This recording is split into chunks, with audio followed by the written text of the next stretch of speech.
Okay, so now let's talk about the instrumental variable in the general vector forms. So first of all, let's start with we start with a linear model,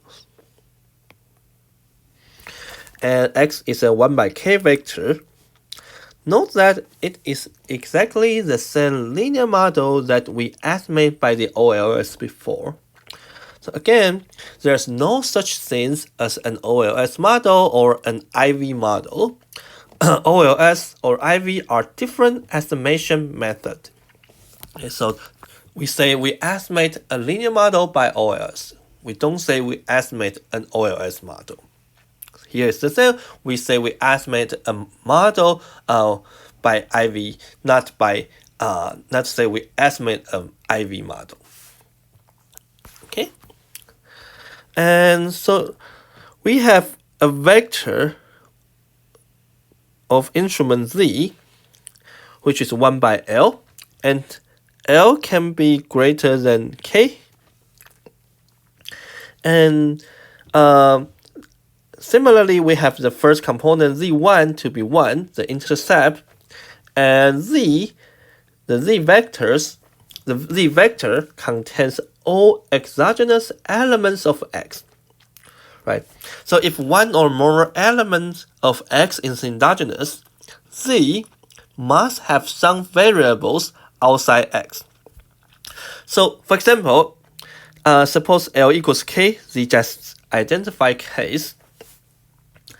Let's see, X is let's say this is X, and XK is endogenous. And we have one variable zk for xk. We have one instrument zk for xk. Then the z vector is like this. Right. So 1 x2 to xk minus 1 x as their own instruments. Okay. So the vector z has one. So the vector z has one outside instrument or external instrument for xk. The rest of x2 to xk minus 1 acts as their own instrument.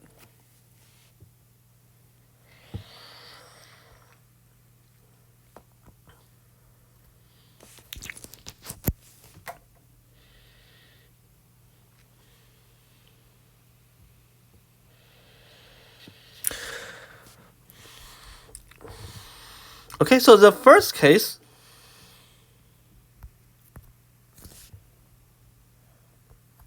so let's talk about identification first in the just identify case, which means we have exactly the same number of instruments for the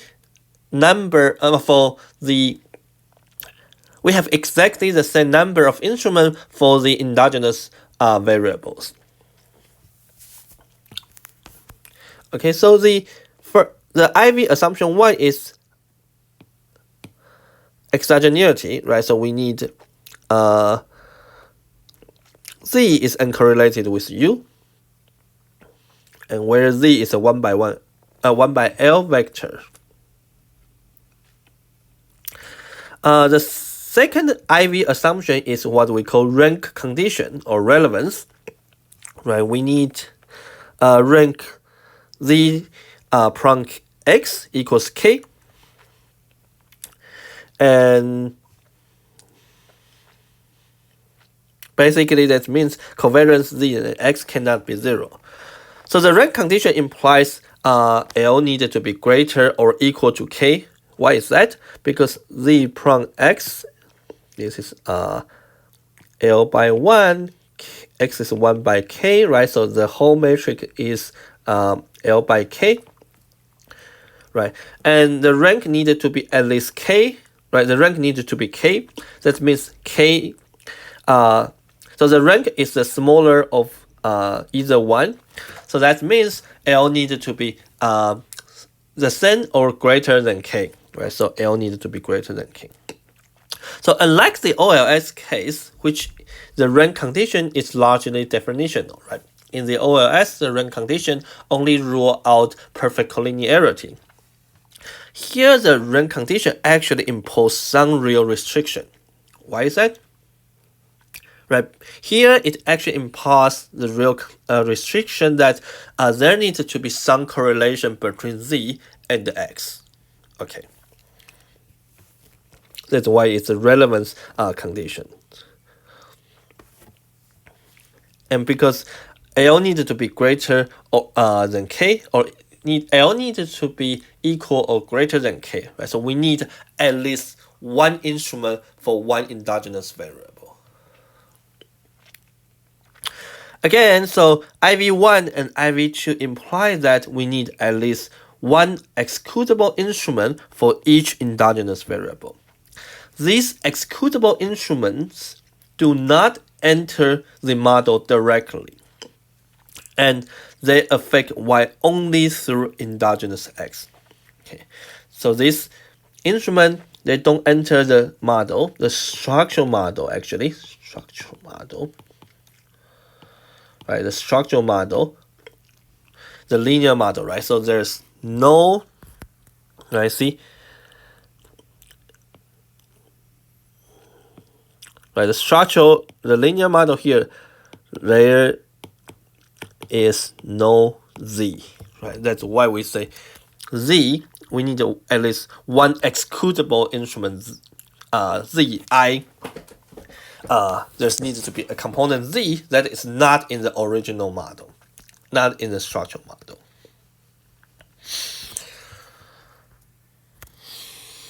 Okay, so for the just identification case, we have exactly the same number of instruments for the endogenous variable. So L equals K, and it's very easy to get the IV estimate through the method moment, right? So you can easily show that beta equals this guy here, right? It's just like the OLS. We just replace 1x by z. Obviously, we need this guy to be invertible, which is implied by the IV assumption 2. And by the simple analog or the method moment, we can show this is the IV estimates, the IV estimator.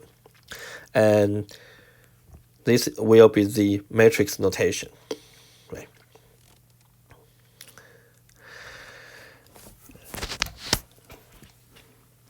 And the consistency is very straightforward. If you write down as the bias formula, you just show that, well, the probability limit of the IV estimator is going to be this guy, and this will be 0 by IV1, right? So that's going to, so the IV estimator is consistent.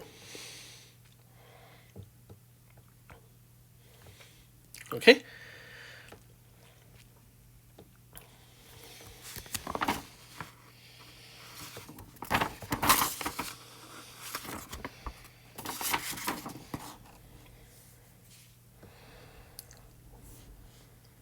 Okay. Let's see. Okay, so now let's talk about the over-identified case. So which is L greater than K. And in this case, we cannot simply invert this guy here. Why is that? Remember, Z prime X is a L by K matrix, right? If L greater than K, it's not a symmetric matrix. You cannot invert it directly. Okay. So we needed to do if you remember from the first section, when we have more than one instrument, we need to get the linear combination or linear projection. So we need to do that here. The notation looks a bit complicated because they are in matrix form, but conceptually, it's just linear projection, just linear combination. Okay. So if we write down X as Z as a linear combination of Z,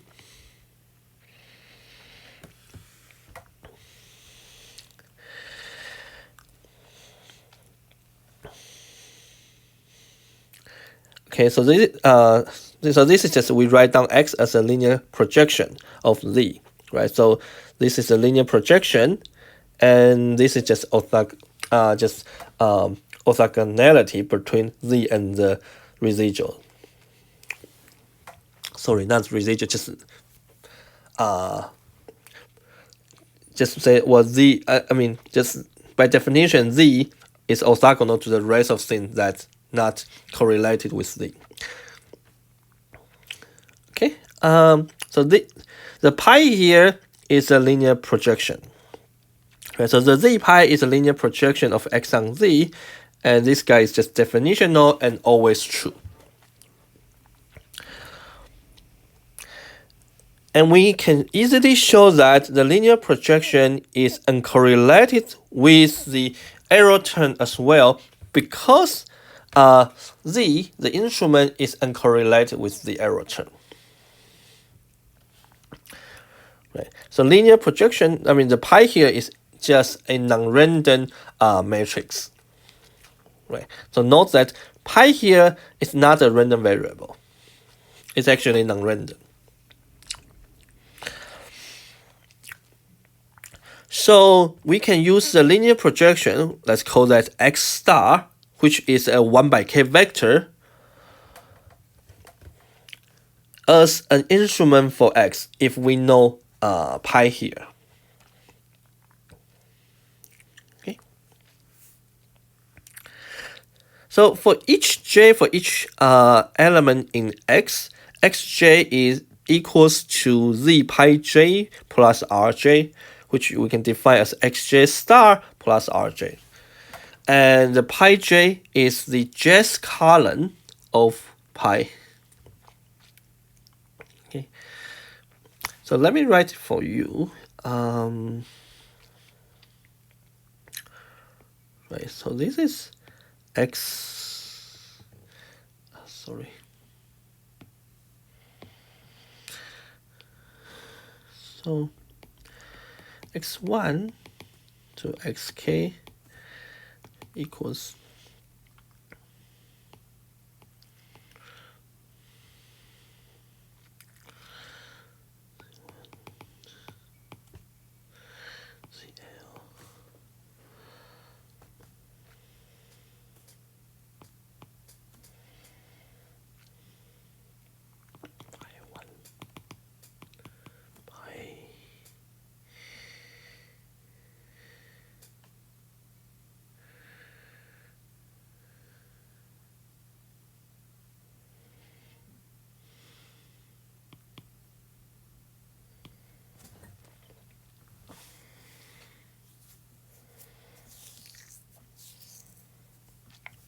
right. So pi j is just the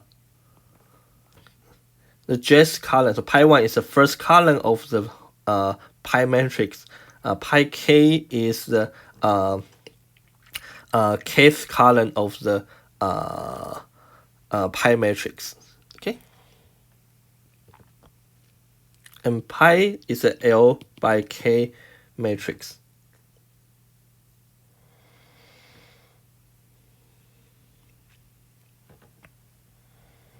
Okay. Okay. So each pi is a L by 1 vector.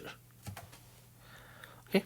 So I mean, if you are a bit confused about the notation, just write it down yourself once. You should I mean, you should understand that. Okay, so this is actually quite straightforward. It's just a linear combination in matrix form. Okay. Anyway, so we also need a rank condition here. That's rank linear x star prime, which is the linear projection times the x has a rank k. So this guy will be invertible. And if we replace x star by pi z, you can show that this guy actually equals this guy. So we need the whole thing to be invertible. And the last thing, also notice that x star prong x equals x star prong x star, because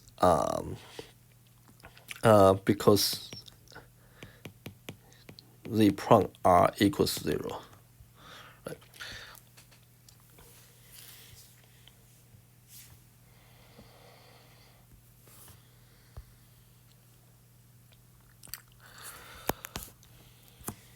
Okay.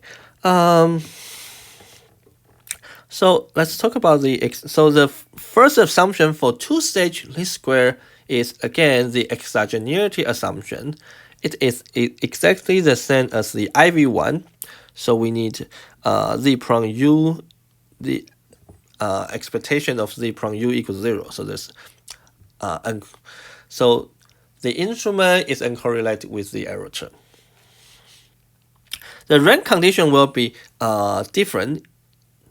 So the rank condition in the two-stage least square case has two parts. The first part is the rank z prong z equals L. This is actually very simple. It just means it rules out perfect collinearity in Z. Okay, so Z prong Z needs to be full rank. So that actually has an interesting implication, is that we cannot use linear combination to get additional instrument, right? So if you have an instrument Z and an instrument Z2, you cannot use Z1 plus Z2 as a third instrument.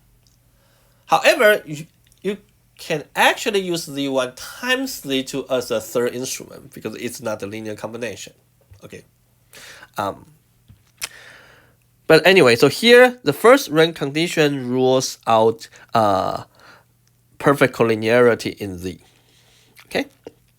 The second one here is the true rank condition that requires L greater or equal to K. Okay. Right. So if you see again, right, the rank condition comes from here. Right. So we need this in the middle, we need this guy in the middle, its inverse exists, and we need this to have a Z prong X has a rank K. Okay.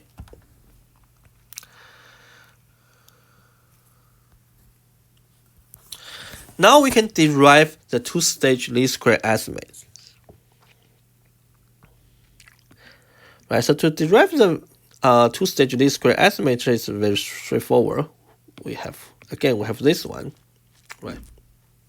Again, we have y equals x beta plus u. You just multiply by the linear projection here, then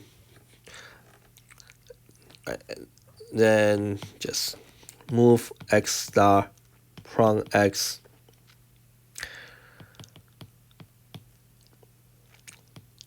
inverse to the other side, right?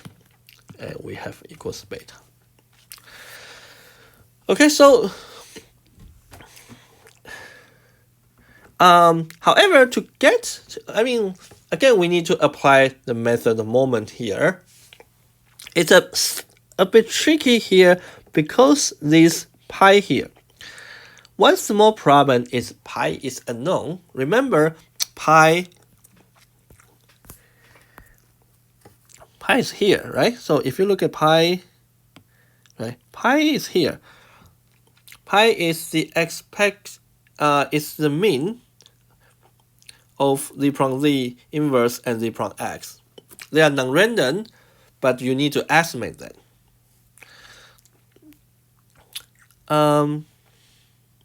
However, that's not really an issue because we can easily estimate them, right? To estimate pi is because they are just means, just simple mean, we can just use simple mean to estimate pi, and this guy will be a consistent estimate for pi. So basically, you just then we can use pi to get the fitted value x hat. Then we use x hat as a vector of instrument for xi. Then we can construct our two-stage least square estimator. Okay, so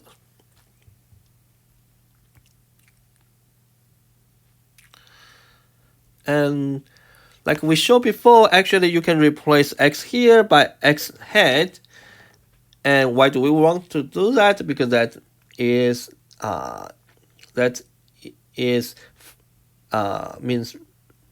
means you can request y on xi hat and get your two-stage least square estimator. Okay. And the reason we can replace x by x hat is because xi equals x hat plus r hat, and because the summation of x hat r hat equals 0 by the OLS first order condition, or the linear projection f first order condition. Right. This is important. Right. Basically, we know that the fitted value. So this just says the fitted value and residuals. Their sum, the sum of the fitted value times the residual should be 0. That's the first order condition.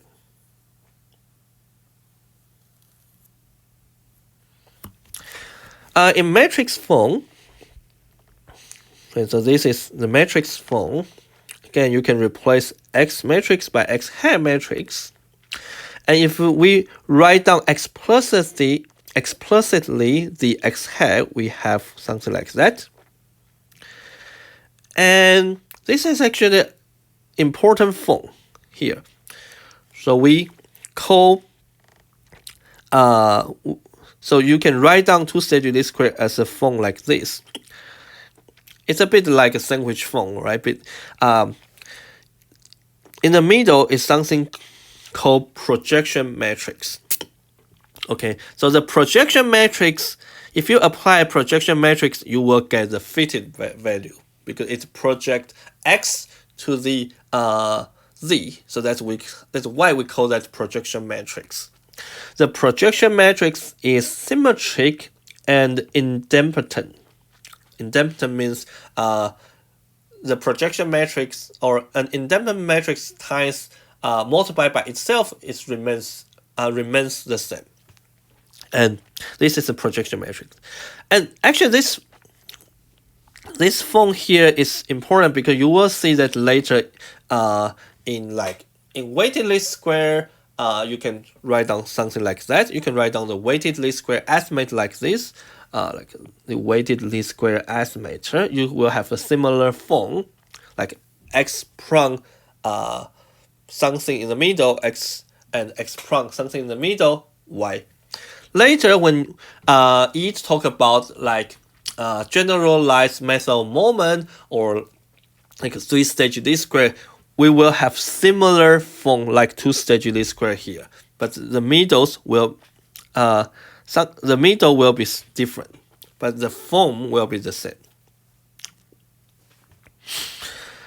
Okay, so anyway, so this is our two-stage least square estimator in matrix form with the projection matrix in the middle. Actually, you can think about the OLS is like x prime I x inverse x prime I y. So OLS is actually just a form. It's a special case of this type of linear estimator, which we use identity matrix as a projection matrix. Okay. So in other words, OLS is a two-stage least square estimator in which we use them x themselves as instruments. Okay. Right. So we project the projection matrix in OLS is just identity matrix. So we project X into itself. Here in two-stage least square estimator, we project X onto Z, because we need X is endogenous, so we needed to use variation from Z to get a consistent estimator. Okay, and to show consistency, it's very straightforward. Again, if you just apply the method of moment, the law of large number gives this. Alternatively, you can write down as the bias form, right? We have two-stage least square estimate as true beta plus the bias, and you can easily show that when n goes to infinity, by the law of large number, we get this guy here, and obviously this will be 0, right? Because z prime u equals 0.